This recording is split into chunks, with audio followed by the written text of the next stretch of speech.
Welcome back to the podcast.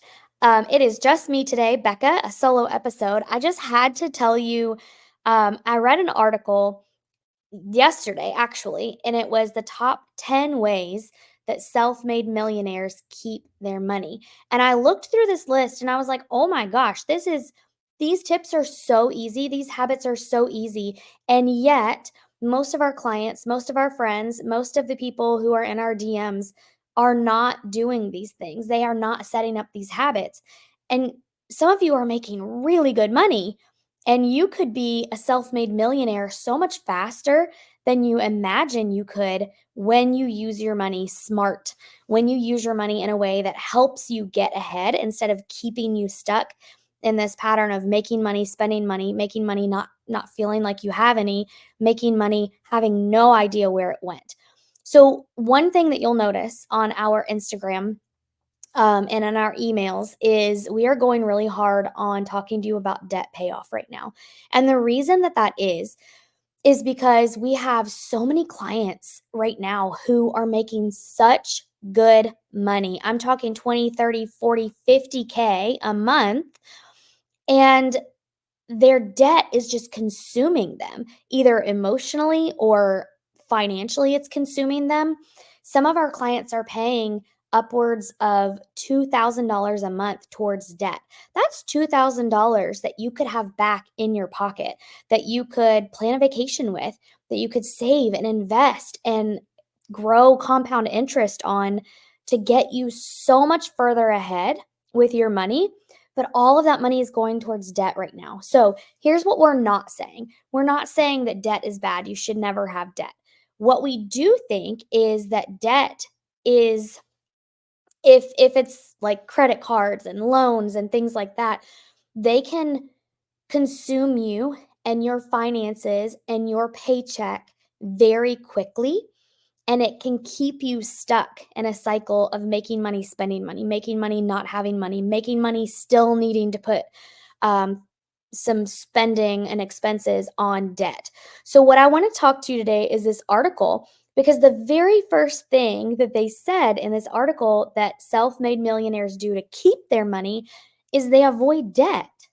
They avoid it at all costs. Now, I know what you're thinking. Of course, they are avoiding debt. They make a lot of money. They're millionaires. But they avoided debt on their way to making millions. So I want you to hear this. This isn't, you hear on social media all the time, leverage debt. You can leverage debt. The wealthy leverage debt for this and that. That is true. And also, what we know to be true is that if you are making good money, but you have not been taught money management habits, then you're probably not going to get into debt and out of debt very responsibly, right? You probably don't have a plan going into debt to be able to pay that off, right? Before you even take on that debt. So, the first thing that they do to keep their money, well, I'm gonna bet also to make that million or millions to begin with, is they avoid debt. So some of our clients are making 20, 30, 40, 50K.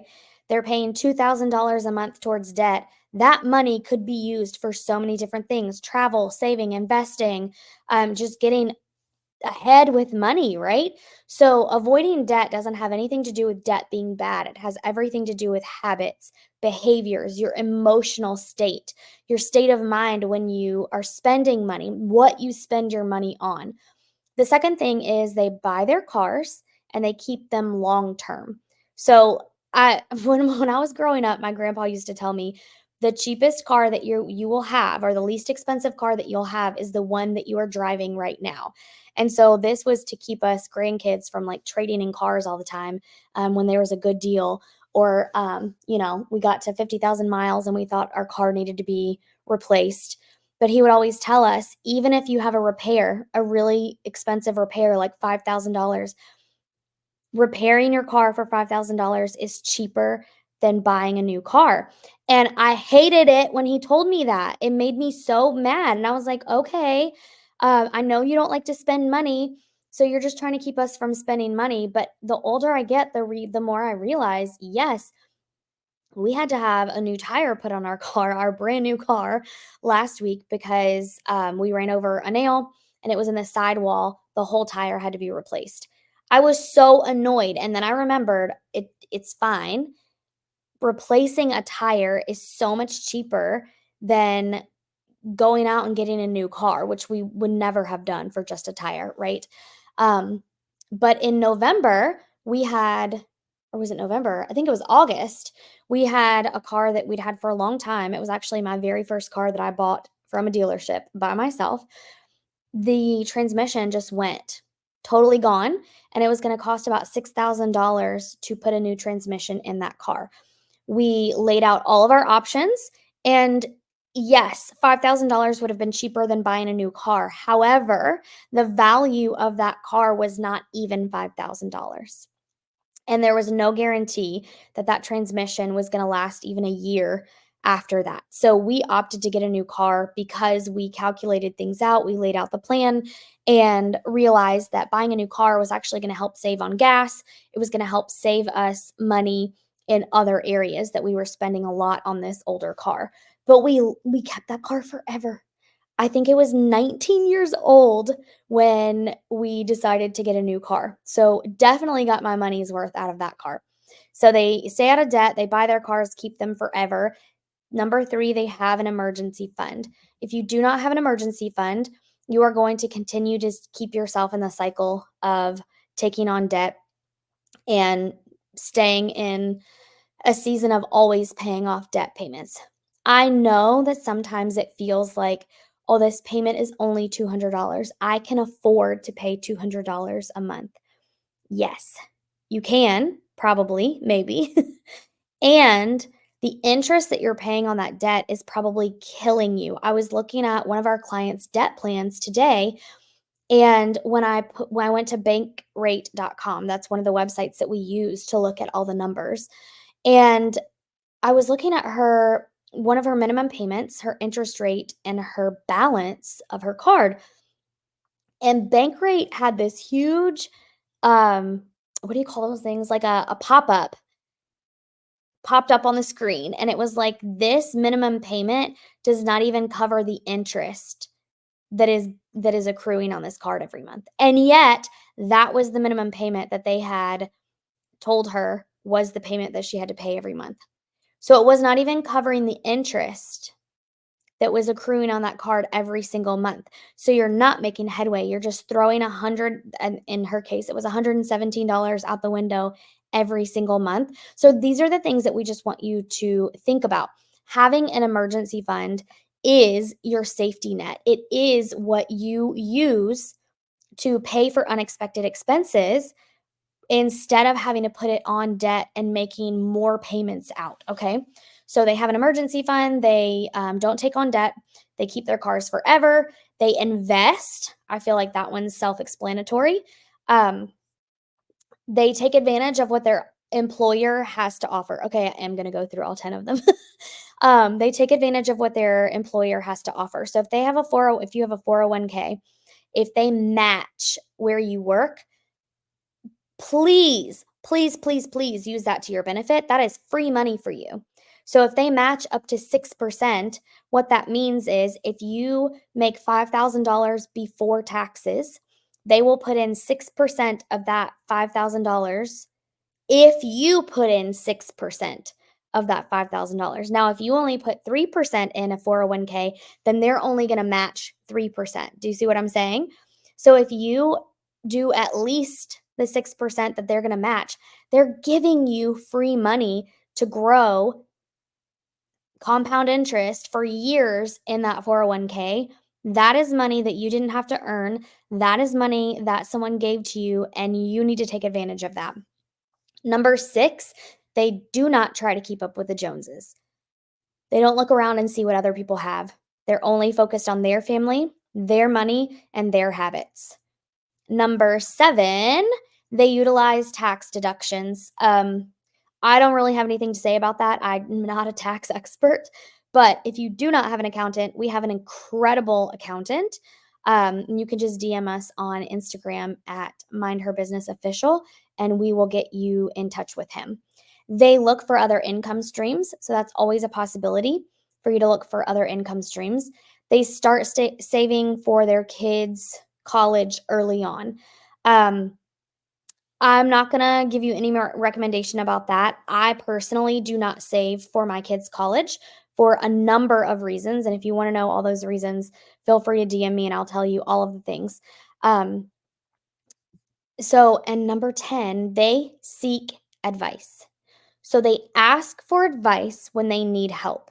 They ask for help when they know that they are struggling, when they know that they need someone to give them the roadmap or give them the direction to go in. So if you know that you need help getting out of debt or knowing how much to save or honestly just knowing where your money is going, we are your people. We are here to help you. One of our clients said last week, she wrote us a DM and she was like, I've been wanting this for 10 years. I've been wanting to have control of my money for 10 years. And I finally see where all my money is going. And I've noticed all of these things. Actually, let me pull it up because some of these things were just incredible to read. And you would think, listening to this, well, yeah, of course, but not of course. These things are not a given. So she said, here are some of the things that I noticed when I first looked at the numbers that you guys put together. So she said, I thought we were doing better with groceries this year, but we're making so many trips to the grocery store. I noticed all of our subscriptions. It's such a waste because we are not even using them. I notice we just spend a lot. I spend a ton of money on beauty products. What's frustrating is our rent and electric is really high and it's going up. So we're going to be spending extra there also. I didn't realize how much I was spending on products for my business. Um, Credit card fees surprised her, she said. And her automatic contributions that she set up years ago, she'd forgotten about. And she doesn't really care for where they're going now. So now she gets to make the decision on where they are going to go. If that $50, if she still wants to have it taken out, automatically, where does she want that to go to work for her? So now she gets to make those decisions. And she just said, I have, I'm so pumped for just having control of my finances. I've wanted this for 10 years. So little things add up. Being in control of your money means that you know what's coming in, you know what's going out, you know what money you have to work with, and every single dollar has a job. I like to think of it as every single dollar having a job. So the money is working for you. If you tell it to go pay a bill, that dollar is going to pay a bill. If you tell that dollar to go to savings, that dollar is going to go to savings for you. If you tell it to invest, it's going to go do its job there. If you tell it to spend at Target when you didn't even need to be there, it's going to spend at Target, right? And we've talked about spending versus investing in the past. Spending is you spend the money and you get nothing in return, right? As far as return on an investment, you don't get time or money back from that. So that's spending your money. You spend it, it's gone. Investing is you spend that money on something that is going to give you a return in time and or money. That is an investment. So think about those things when you're spending your money. If you are like our clients and you're spending thousands of dollars on debt payments, minimum payments every month, and you want to get out from under that debt, on Instagram, DM us debt plan, and we will give you top priority in getting a custom debt plan from us with our eyes. We're the ones who actually do it.